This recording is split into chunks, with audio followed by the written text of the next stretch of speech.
Good morning, everyone. This presentation contains forward-looking statements within the meaning of federal securities laws. Forward-looking statements include statements with respect to Powerfleet's beliefs, plans, goals, objectives, expectations, anticipations, assumptions, estimates, intentions, and future performance, and may involve known and unknown risks, uncertainties, and other factors which may be beyond Powerfleet's control and which may cause its actual results, performance, or achievements to be materially different from future results, performance, or achievements expressed or implied by such forward-looking statements. All statements other than statements of historical facts are statements that could be forward-looking statements. For example, forward-looking statements include statements regarding prospects of additional customers, potential contract values, market forecasts, projections of earnings, revenue, synergies, accretion, or other financial information, emerging new products and plans, strategies and objectives of management for future operations, including growing revenue, controlling operating costs, increasing production volumes, and expanding the business with core customers. The risks and uncertainties referred to above are not limited to risks detailed from time to time in Powerfleet's filings with the Securities and Exchange Commission, including Powerfleet's annual report on Form 10-K for the year ended March 31, 2026, and subsequent 10-Q filings. These risks could also cause results to differ materially from those expressed in any forward-looking statements made by on behalf of Powerfleet, unless otherwise required by applicable law. Powerfleet assumes no obligation to update the information contained in its presentation and expressly disclaims any obligation to do so, whether as a result of new information, future events, or otherwise. I now hand the call over to Steve. Steve? Good morning, everyone, and thank you for joining us. The momentum we've been building over the last several quarters has accelerated. Our pipeline is strong and customer demand has exceeded our expectations. Next slide, please. Let me start with the breadth and scale of new business. In Q1, we were selected as vendor of choice by a European headquartered construction leader operating across 26 countries to significantly expand its deployment with us into AI premium video, both on the road and in the yard. A multi-million-dollar ARR deal and a strong proof point of the land and expand model we've built. Our on-site business continues to gain traction, with strong cross-sell expansion quarter over quarter as we drive adoption across our existing customer base. Predominantly in North America, we secured a $2 million expansion with a Fortune 500 manufacturing leader, a $1.3 million deployment with a national transportation and logistics enterprise, and a $1 million win with a national automotive technology leader. 12 Fortune 500 companies expanded their on-site footprints this quarter, and 10 global Fortune 500 customers broadened their AI video adoption. AI video bookings increased 20% sequentially. 16 diverse industries delivered enterprise wins above $100,000 in total contract value this quarter. On to the next slide, please. The major South African contract has seen material acceleration since last time we spoke, a testament to the strength of our solution capabilities and strong execution of our sales efforts. We came into this contract expecting $20 to $30 million in ARR to ramp over an 18 to 24 month period. We now have in excess of $27 million in ARR required for near-term activation, with more pipeline building. On a 5-year basis, that puts the potential total contract value above the top end of our original expectations. To put this in context, at this point in the year, we'd originally anticipated 10,000 assets to be set for installation. As of today, we have over 70,000 vehicle installations to deploy in the near term, and we expect this to increase to between 80 to 90,000 assets over the next couple of quarters. That represents roughly 7 to 9 times the deployment volume we originally expected to be addressing at this stage of the program. It's a substantial and exciting undertaking that requires focus to ensure smooth execution. This velocity presents choices. We therefore have taken the decision to forego a portion as the current and projected revenue base, predominantly in South Africa, that we have deemed to be non-strategic. It frees more capacity to deploy 90,000 vehicles at the pace this contract demands. It de-risks delivery on our largest and most important customer relationships in the region, and it removes the operational complexity that would otherwise compete with this rollout for our team's focus. This targeted reprioritization from lines of business that are consuming operational capacity working capital, and management attention maximizes our ability to deliver well. Sharp execution on the first 90,000 vehicles increases our odds of winning more of the 150,000 total addressable fleet and gives us room to sell incremental services to this new base. Turning to Q1, the underlying performance was solid and bookings were strong. Normalizing for the South Africa actions I just described, we delivered double-digit ARR growth. In addition, we expanded gross margin and adjusted EBITDA year-over-year. The reported numbers this quarter reflect two discrete items. Neither changes our underlying trajectory. Firstly, South African revenue was approximately $1.6 million lower as the company began the reprioritization I've just described. Secondly, late in the quarter, we experienced a production constraint affecting a single product line related to a compatibility issue with a new component. This delayed approximately $3.2 million of product revenue in the quarter. We've identified the issue and the solution, and production is being restored. Importantly, the underlying customer demand and orders remain intact, and this issue does not impact the deployment of our major South African contract. Given the timing of the recovery, the company anticipates that some associated Q2 revenue may shift into Q3, with the full amount expected to be fully captured within the fiscal year. David will shortly update you in detail on the in-year guidance amendment. Our revised guidance reflects a single item: our deliberate decision to forego some non-strategic revenue ahead of the ARR ramp from the substantially larger new contract. Our updated guidance reflects that timing gap. We believe this decision strengthens the quality, scale, and long-term economics of the revenue base we are building. We also expect the revenue CAGR from fiscal 2026 to fiscal 2028 to remain consistent with our prior expectations, with stronger growth in fiscal 2028 fueled by the ramp of the South African projects. We anticipate annualized Q4 27 revenue of approximately $495 million, with adjusted EBITDA margins of approximately 27%. Overall, our land and expand strategy is compounding: bigger deals, broader adoption, and deeper wallet share with the customers we already have. Our response to the acceleration in South Africa demonstrates the operating discipline we're bringing to the business, prioritizing resources towards the opportunities with the greatest strategic and economic return. Our optimization programs are running to schedule, with our focus remaining on cash flow and deleveraging. As we continue to compound the business, investing in talent is also a key component for future success. Next slide, please. We continue to strengthen our executive team, and I'd like to share two important additions. Firstly, I'm delighted to announce that Paul Lalty joins Powerfleet this week as our President and CFO. Paul brings 25 years experience in finance and technology, including as both CFO and CEO of 2U and CFO of Newstar. Paul has acted as a strategic advisor to the business over the last few months, and I'm delighted that he's able to hit the ground running to help spearhead our future growth. As President and CFO, Paul will combine financial leadership with a broader mandate around operating execution, capital allocation, and the enablement of the next phase of profitable growth. I want to sincerely thank David Wilson for his significant contribution and partnership through a period of extensive transformation for the company. David will serve in a consultancy role for the next few months to support Paul with a smooth transition. Secondly, I'm excited to announce that Vishal Vallabha has joined Powerfleet as Chief AI Officer. Vish has also been acting as a strategic advisor to the business in recent months on AI transformation. Vish brings over 20 years of experience as a senior technology and AI executive. He's held CTO and Chief Data and AI Officer roles at large global businesses, including Freeman Company, Lumen Technologies, and he has significant domain expertise from his time as CTO of TomTom Telematics.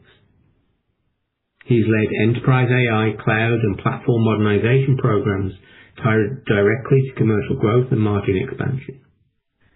Most recently, as founding partner and CTO of NextGen AI, He's led AI-enabled transformation engagements for major clients, including Microsoft and Bain Capital. Vish is going to be central to how we scale our AI-first platform strategy. So as we execute on the plan, we're delighted to be able to attract this caliber of talent. Both Paul and Vish have already added significant value to the business, having worked closely with the team as trusted advisors over the last few months, and we're thrilled to now have them on board. With that, I'll turn it over to David. Thank you, Steve, and good morning, everyone. I'm glad to be with you today. I'll start with our first quarter highlights and then provide more details on revenue, margins, operating expenses, profitability, and cash flow, and close with our updated fiscal 2027 outlook and the bridge to that guidance. Next slide, please. Total revenue for the first quarter was $110.8 million, up 6.4% year-over-year. Adjusted EBITDA was $21.5 million compared to $20.1 million a year ago, at a margin of 19.4%. GAAP income from operations was $300,000 compared to an operating loss of $2 million in the prior year quarter. Net loss attributable to common stockholders was $8.4 million, or 6 cents per share, an improvement from 8 cents a share a year ago. As Steve covered, two discrete items affected first quarter revenue. First, South Africa revenue was approximately $1.6 million lower, reflecting the early impact of the reprioritization he described. Second, late in the quarter, we experienced a production constraint affecting a single product line related to a compatibility issue with a new component. This delayed approximately $3.2 million of product revenue. We identified the issue and the solution, and production is being restored.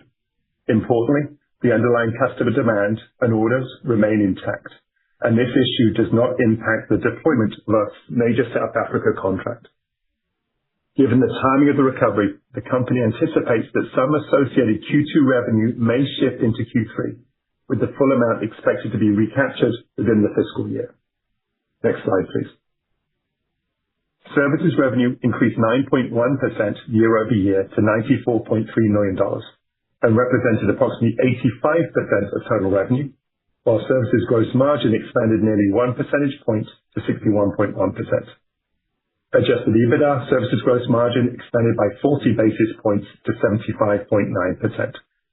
The South African National Treasury contract is now ramping, with bookings momentum building behind this recurring higher margin revenue base. Product revenue was $16.5 million, down 6.7% year-over-year, reflecting the production timing issue I just described. Product margin was 21.3%. The deferred shipments were concentrated in our higher margin business, while the lower volume also limited fixed cost absorption.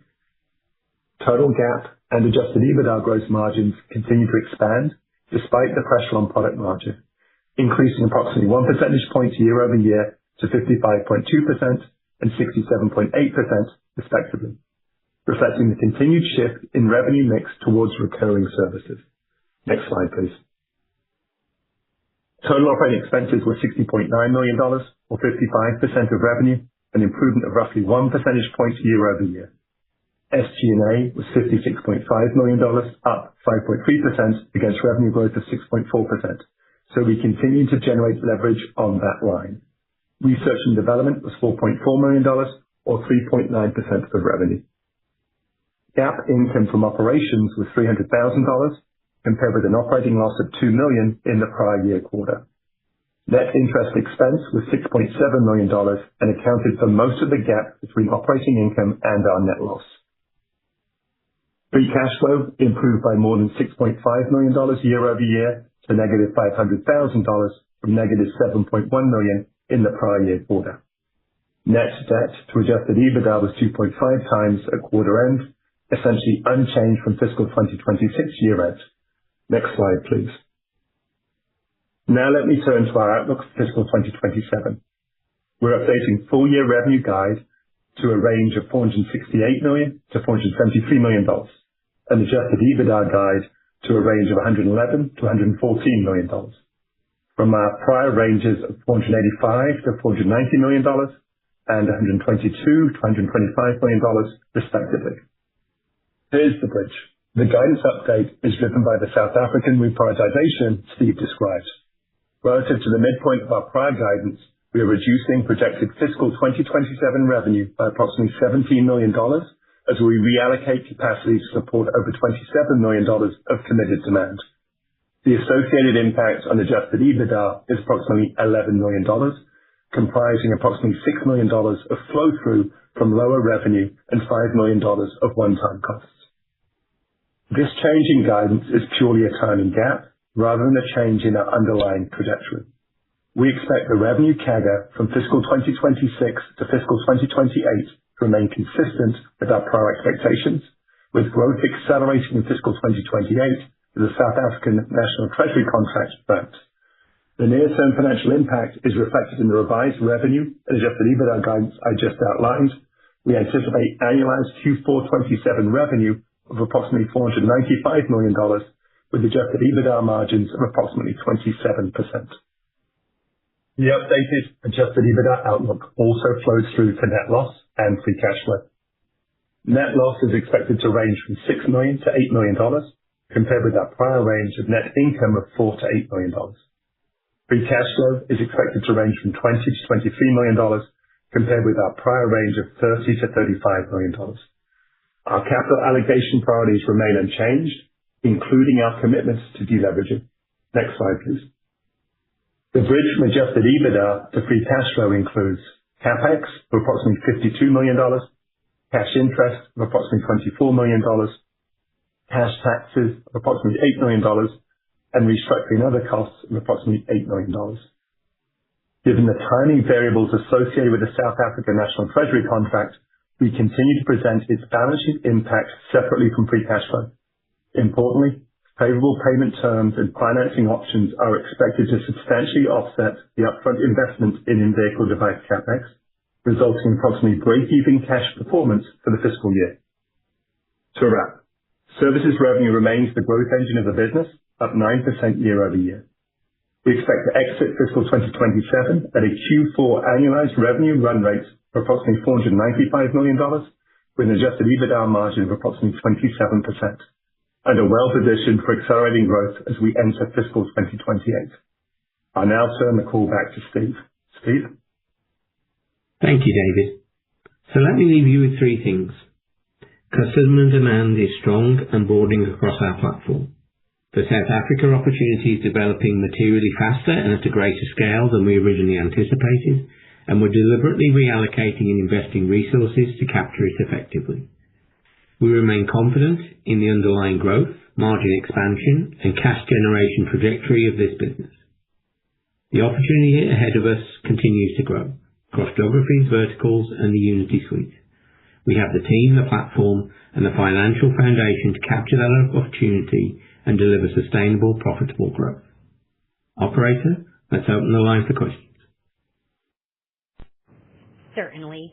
At this time, we will be conducting a question and answer session. If you would like to ask a question, please press star 1 on your telephone keypad. A confirmation tone will indicate your line is in the question queue. You may press star 2 if you would like to remove your question from the queue. For participants using speaker equipment, it may be necessary to pick up your handset before pressing the star keys. Once again, that is star 1 to ask a question. One moment, please, while we poll for questions.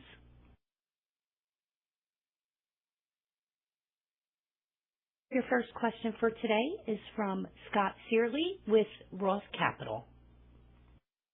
Hey, good morning, good afternoon. Thanks for taking the questions. Dave, I want to wish you all the best in your future endeavors. It's been a pleasure working with you over the past couple of years. Thank you, Scott. Maybe just to dive in terms of the cadence over the course of this year, could you just kind of take us through a little bit? It sounds like there might be some headwinds in the second quarter, but acceleration then into the third and fourth quarter. And I'm not sure if I heard a SaaS number in terms of growth for fiscal 27. I'd love to get your thoughts on that. And then just want to make sure to clarify a couple of numbers. I think you said $495 million is the exit rate in terms of fourth quarter revenue, but I think from a 27% EBITDA margin standpoint, that's looking at over $30 million in EBITDA, so an exit rate of north of $130 million. Want to make sure that's correct. And then SaaS growth into fiscal 28, it sounds like we're accelerating into, double digits, low teens, mid-teens kind of number. I wonder if you could comment on some of those items. Yeah, sure, Scott. And keep me honest as we work through the list. In terms of timing, think about the revenue growth sequential quarter about 4% each quarter between now and Q4. So that would be the way to think about that. In terms of the services revenue, it'll be sort of obviously higher than the growth imputed in terms of our annual guide. So sort of high-ish single digits would be the way to think about that. And then in terms of as we go into next year, it is going to accelerate. So in essence, there's a lot of $27 million of National Treasury revenue that will be up and running. Obviously, we won't get a full year's benefit of that. But as we build that book up, we're going to get many months' worth of revenue next year than we did this year. So do expect services revenue to be growing comfortably north of 10% as we go into fiscal 2028. So there'll be the key points there. And just keep me honest in terms of your list. In terms of EBITDA, yes, it would be north of $30 million in terms of where we would be exiting the year. So we'd be north of 130 on a run rate basis. Gotcha. And just to clarify, David, in terms of the South African contract starting to kick in from a services standpoint, a lot of implementation this quarter. Do you get full contribution in the third quarter, or is that ramping up into the fourth quarter? Yeah. So in terms of the current guide holds that revenue pretty consistently with what we had in our initial guide. There is upside to that. For the moment, it really is a question about getting everything installed. So we're working on sort of opening up those capacity constraints so we can do more.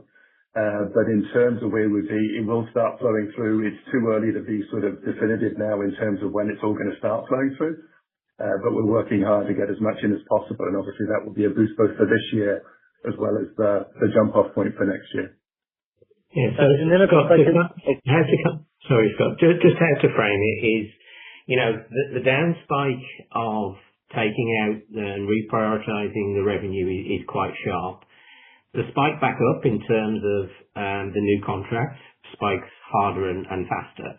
So think about it, we'd originally planned to do at this point in time around 10,000 installs in total. I think we talked last time about, we were in dialogue around 60,000 at that point. We've actually converted to mandate 72,000. So, these are big, gnarly, complex contracts with government departments that take time, probably 6 to 9 months to kind of really ramp that all the way through. And it's really hard to predict the actual smoothness of the revenue incline because ultimately, you've got to go and, these are, tens of thousands of vehicles per government contract and work that through. So it's just a challenging period in order to get, it's not a smooth kind of pure SaaS. You turn a button off and you turn a button on. We've taken the decision to reprioritize. We're pushing everything we can towards the new revenue. And then that comes with a sharp incline. So what we're kind of saying is, it's almost like shifting our previous expectations to the right by one quarter as we ramp through the remainder of 2027 and into 2028. And I would also kind of there's a lot of focus on the South Africa contract, but at the start of the call, we talked about, a number of contracts, predominantly in North America with big land and expand, big Fortune 500 expansion, plus this other major contract, a vendor of choice to deploy both over the road and in the yard across 26 countries. So, this is a result really of, we're actually selling much better and there's phenomenal demand for our products and services and our strategy is resonating. The hard part with such a kind of, big growth transformation is to make it linear, and that's kind of where we've taken these decisions. And, once all this flows through, we'll be, far more consistent. Hey, Steve, maybe just quickly follow up on that and then I'll get back in the queue. But some of the other areas of development, you mentioned some of the Fortune 500, but you also have other strategic relationships in terms of M&O ramps, right, and getting those sales forces trained. And I think you were pursuing some M&O opportunities in other geographies, as well as the Accenture relationship. I wonder if you could give us some quick thoughts on that in terms of how that ramps up. And just from a global perspective, in terms of where you guys think you sit from a share perspective, because we got some one-time items here that I think are obscuring the core growth capabilities, but, win rates or kind of how you see your global share perspective. Thanks. Yeah. So, if we stand back from this, and we appreciate there's a lot of noise and ins and outs, and there's been a confluence of a couple of things, all at once. But the reality is, so all these decisions we're making have in mind exactly what you just said. The expansion of the M&Os, both with our current and further M&Os, the Accenture relationship that we talked about and moving that to a global basis, and that's getting some very nice traction. We're winning more business, we're winning bigger deals, as I said, and we're doing that on a global basis. So, it's kind of, we put these three companies together, we scaled the organizations, and then it was all about, could we produce the products and services that resonate well with customers for us to improve our growth. We brought Jeff Loughton back in kind of around about this time last year. We've been talking about talent, and I think Jeff is a great example where we've brought better talent, Jeff's brought better talent, better rigor, bigger process from a sales perspective, and now we're really seeing those opportunities come to fruition. So, our win rates are growing, as I said, our share is growing. We're growing in the geographies that we want to as well, in terms of, some of the high quality geographies that have always been important to the company. Plus, obviously, we've got this, this substantial contract in South Africa, which is going to be an absolute diamond in terms of future growth as well into 2028. So we're juggling all of that, and that's why we're making some of these decisions. But I just want to reiterate and double down, this is actually because our growth trajectory is spiking. Great. Thanks so much. I'll get back in the queue. Your next question is from Anthony Stoss with Craig-Hallum. Hey, Steve, I wanted to follow up on the component shortages. Was this a new supplier to this component, or you just got a bad batch? And then I had a couple of follow-ups. It was purely, Tony, we had an end-of-life component for a Wi-Fi chip. We put the new component in. We thought it was good. It wasn't. It's been a pain and frustration for a few weeks as we need to get the operability much better than it was. We've now solved the problem. We're starting production back. It was one product line, painful in the quarter, just got to ramp back up, but nothing else, nothing more substantial than that. So painful and frustrating in the short term, but we're through it now. Then to follow up on Scott's question, what kind of incremental impact are you seeing from AT&T, Rogers, and others? For instance, maybe this is a tough question to answer right now, but how much revenue do you think was attributable to those folks in the quarter? And then lastly, love to hear kind of your traction still in your in-warehouse solutions. Yeah. So I think we talk a lot about the over-the-road and in-warehouse stuff in terms of the wins that we've had. So again, the differentiated solutions are what are driving our growth. If we pro forma for the South African thing, we remained in double-digit growth from our services, and that is coming from and being helped and supported by those channels. And our North America growth is improving off the back of those channels as well. So doing what it said on the tin, lots more to come from those guys. If you look at the AI video bookings growth, that a good part of that can also be attributed to those channels. Thanks, Steve. Your next question for today is from Gary Prestopino with Barrington Research. Hey, good morning, everyone. Just want to understand exactly what's going on here, Steve. I'm trying to write it down and keep up with you.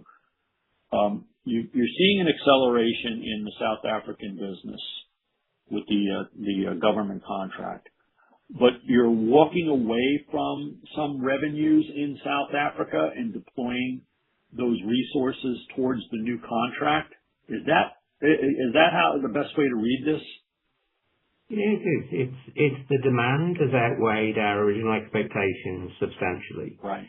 Mm-hmm. And with any company that's starting to really get green shoots of growth, And we brought three companies together with heritage sets of revenues in order to focus and be very disciplined in terms of capital allocation, resource allocation, focusing on business going to bring us future growth, because there is major growth still to obtain a lot more vehicles within the government contract.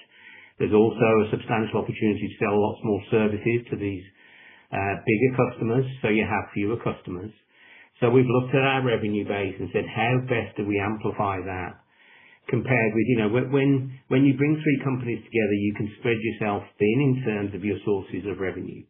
So whether that's we've decided to take our throttle off growing some areas of that revenue in order to pivot to getting more from the South African contract, whether that's stopping some product lines, whether that's being able to remove ourselves from onerous contracts, all of that has built itself in to our ability to A, make sure this goes really, really well with this phenomenal new demand, and B, then maximize that opportunity and use our capital globally to, really kind of double down where Scott and Tony have been in terms of our over-the-road and in warehouse solution capability, in tandem, in terms of our other channel opportunities, in terms of our Accenture opportunity. So, as Powerfleet, has transformed organizationally, we're now transforming really from a revenue perspective. And because we're seeing such positivity and confidence and demand for the products and services, we're taking what we think is smart and disciplined decisions to help grow the business in the best possible way. And from a consistency perspective, and make sure that we get to, a consistency of growth both on the ARR line, and also less lumpiness in some of the business we do. We think this is a very sound move for us to do, brought on by the phenomenal demand and the execution of that demand by our sales team. From, as I said, we in our own internal expectations when we first won this mandate, we thought we'd be doing around 10,000 vehicles over the next few months, and we're doing 72,000, and that's a big undertaking. We want to do that super well. Okay. Thank you for that explanation. It clears it up. So I guess the next question I would have is on this overall South Africa contract. You're going from initially planned 10K to 72K vehicles. What's the total TAM there, and do you have the ability to capture most of that TAM in this contract? Yeah. So total TAM is 180,000. Relevant for us, we think there's 150,000 in terms of vehicle opportunity. And then once we're in these accounts, and think about it, Gary, we can kind of chase smaller contracts and smaller customers. We've got captive for the next 5 years some large customers who we can sell lots more of the portfolio to, that have obviously, by the fact that they've signed mandates to take our solutions so quickly in the cycle, are excited about further opportunity with us, and that's really where we want to concentrate. So there's an expansion in terms of more vehicles, and there's a significant expansion opportunity in terms of more products and services to those customers that we've now captured. Okay, thank you. As a reminder, if you would like to ask a question, please press star 1. Your next question is from Dylan Becker with William Blair. Hey guys, appreciate it. Steve, maybe for you, going from 10 to 72 in such short order, I guess, what's driving kind of the urgency or pull forward from the customer perspective there? And then as you're thinking about deploying against those 72, maybe the importance for other customers around kind of proving out the scalability of that, right? Like driving traction across a broader enterprise base. I'm sure there's going to be a lot of eyeballs on the success of that deployment as well too. Thanks. Yeah.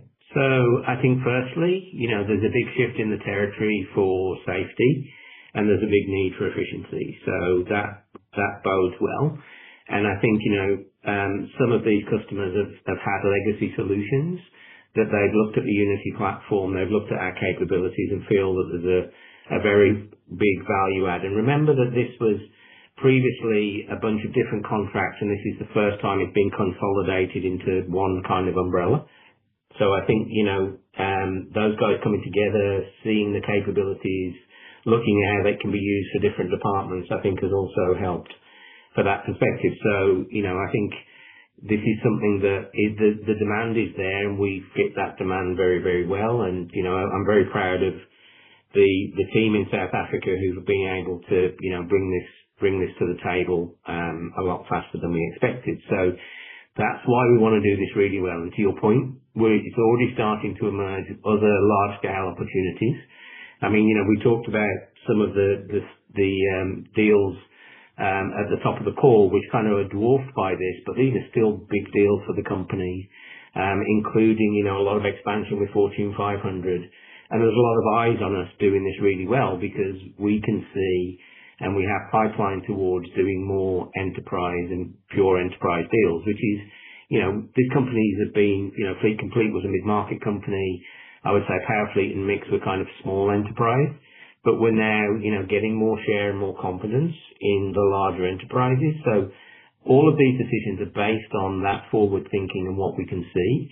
And, we've been very proud of the fact and, throughout the time that we've been in the company, we will not sacrifice on quality. We will not sacrifice in terms of getting customers long-term outcomes. And we see the shift we're making as an important stage to ensure we can do that on a much bigger scale. And it's so exciting for us as a team. But, we have trade-offs. We have to make some decisions to ensure that we don't stretch ourselves too thin. You've heard me say many times when people said, what's the challenges to the success of the company? And I've always said you can spread yourself too thin. So this is operational discipline that we're taking these decisions that we've done. Very helpful. Thank you. And then just to kind of clarify one other piece too, as a part of this, right, all of that reorganization is taking place purely around the South African operations side of the business. Because it does sound like, right, 20% quarter-over-quarter video safety, bookings momentum, everything kind of ex-South Africa dynamic seems to be tracking quite well. Just kind of maybe a sense of resource prioritization there and broader kind of business momentum outside of this one segment. Yeah. So Melissa Ingram, I think, was it last call, took you through some of the centralization pieces we're doing, which is the next phase of our optimization, which will support this contract as well. But, this is change predominantly for our South Africa team and their focus. But, what we're making sure that we do is we're bringing the best practice so we can repeat this in other geographies and we can get, as I say, we're kind of 2 years into that operational cadence and organizational change. So, we're making sure that we do a lot of repeatability across the business, which not only supports the South Africa contract, but also as well these other large scale contracts, that we have going on in North America and Europe and elsewhere. Very helpful. Thank you. Your next question is from Alex Sklar with Raymond James. Great. Thank you. Steve, just following up on Gary and Dylan's questions on South Africa, the $17 million of foregone revenue, can you just elaborate what exactly is that? Is that tied to existing revenue that's churning off? Is that projected bookings that you just can't sell anymore given the reprioritized go-to-market or implementation team?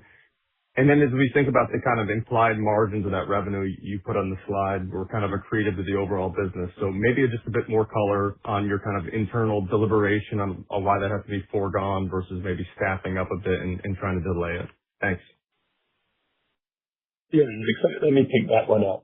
So in terms of the revenue, it is a combination. So part of it is walking away from certain books of business.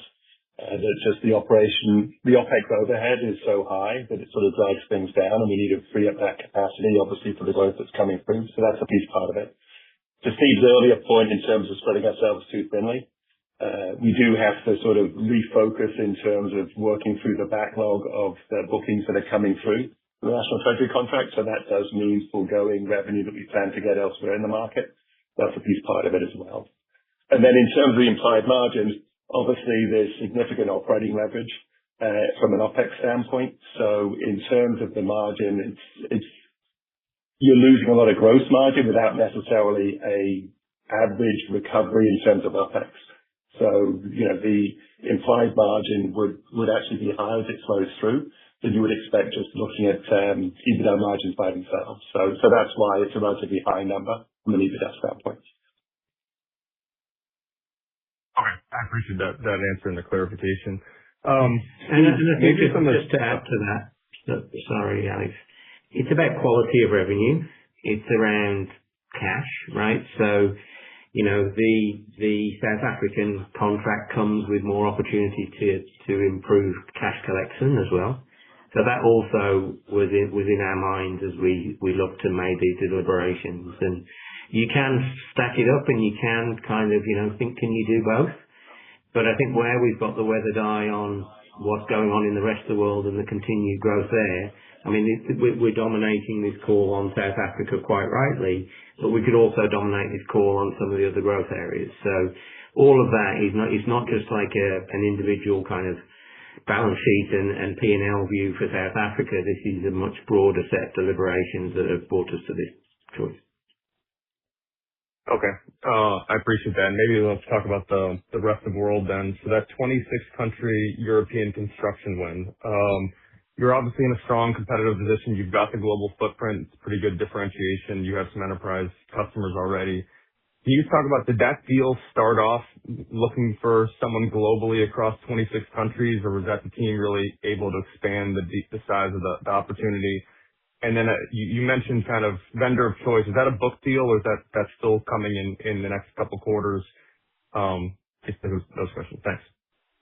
Yep. So it's in contract at the moment. It was a customer who had a smaller footprint with us, but what they wanted on a global basis was someone who can provide safety and visibility both in the yard and over the road.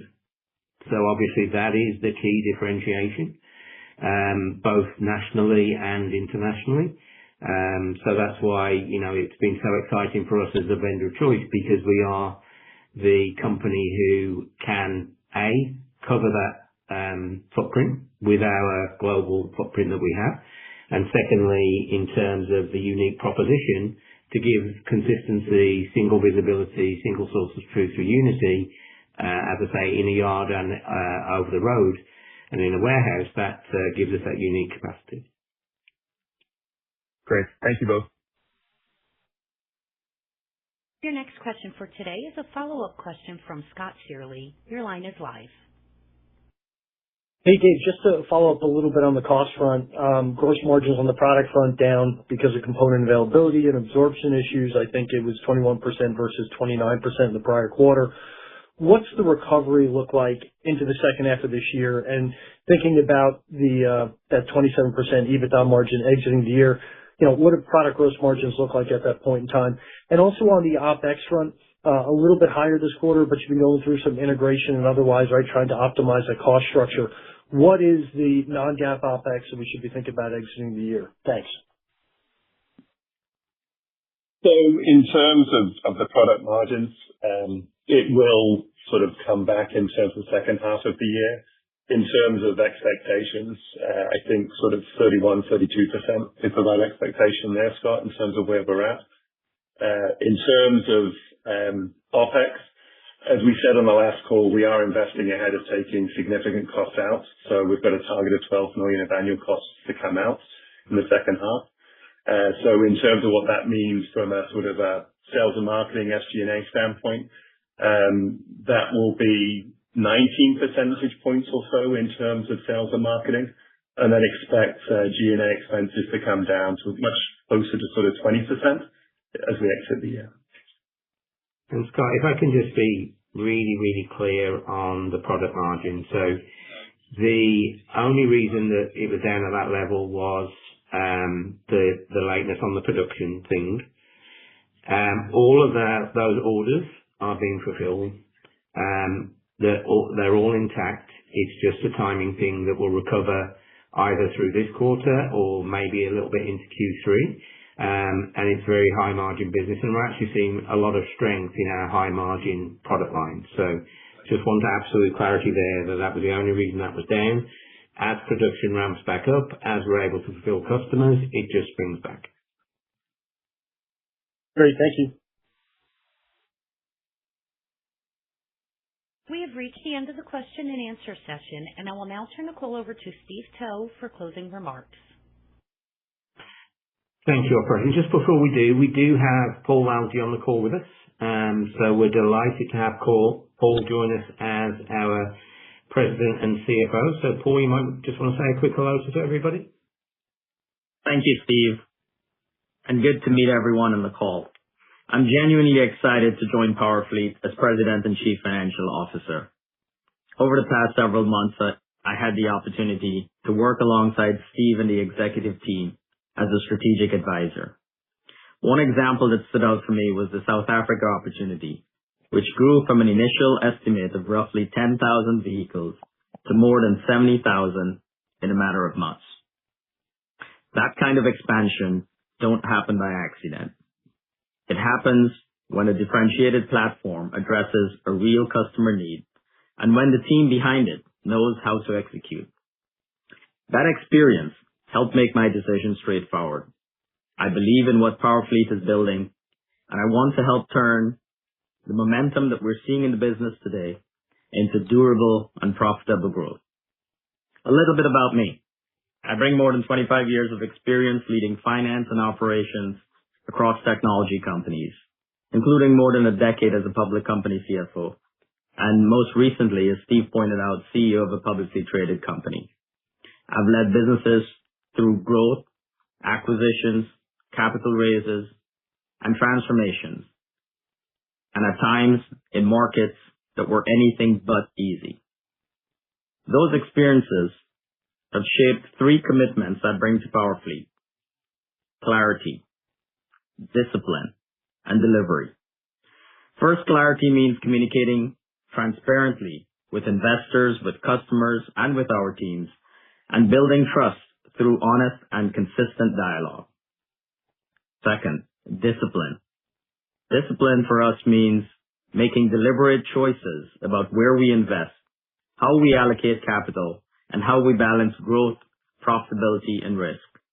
I believe finance could be an engine for better decisions, not simply a scorekeeper.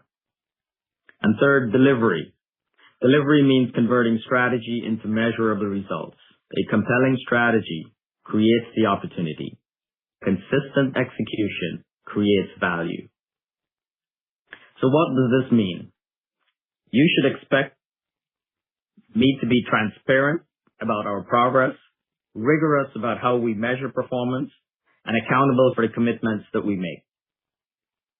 Thank you, Steve, David, and the board for your confidence and warm welcome. I'm excited to get started and help write Powerfleet's next chapter. Thank you. Thank you, Paul. We're delighted to have you on board full time. Paul's made a big difference to us already, and both having him and Vish, and we haven't really spoken too much about Vish, but our AI capabilities have won us awards. They're resonating really well, and we think that Vish can help us amplify that on a much broader global stage. So excited about Vish joining us as well, and you'll get to meet Vish next time round. I want to thank the Powerfleet team for their continued execution, our customers for their trust, and our shareholders for their confidence. We continue to execute with focus, appreciating that this is sometimes a bit of an in and out story, and we look forward to getting to a place of consistency, and we're excited about what's ahead. Thanks everyone for your time. Bye bye. This concludes today's conference, and you may disconnect your lines at this time.